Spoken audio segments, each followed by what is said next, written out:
যে কারাগারে আমি নিজে আত্মসমর্পণ করে বন্দী হয়েছি, এখান থেকে আমার মুক্তি পাওয়া অনেক দেরি। বিশ্বাস করেন ভাই, এই প্রবাসের মাটিতে আমার অনেক আফসোস হয়, আমার অনেক দুঃখ হয় যে শালার কেন এই মরণ ফাঁদে পা দিলাম। এখান থেকে বাড়ি যাওয়া এত সহজ নাই। প্রত্যেকটা প্রবাসী ভাই তার রুহু, আত্মা, মন, দেহ সবকিছু কেন্দ্রে যায়। আহারে, এই প্রবাসের মাটিতে কেন আসলাম?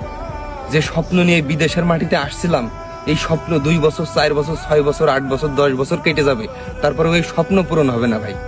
এই স্বপ্নের দাম এত বেশি, এই স্বপ্নের দাম এত বেশি যে দিনের পরে দিন পরিশ্রম করে যাবে মানুষ, না ঘুমিয়ে ডিউটির পর ডিউটি করে যাবে, তারপরেও এই স্বপ্ন পূরণ হবে না। আহারে, কি শখের বিদেশ! আমি নিজের থেকে অনেক আফসোস করি ভাই এই প্রবাসের মাটিতে এসে। আমি এখন আমার নিজের দেখে আমি নিজেই হাসি যে হ্যাঁ, বাপে একটা কথা বলতো যে একটু নিজের সাথে কাজ কর, কোনোদিন করিনি।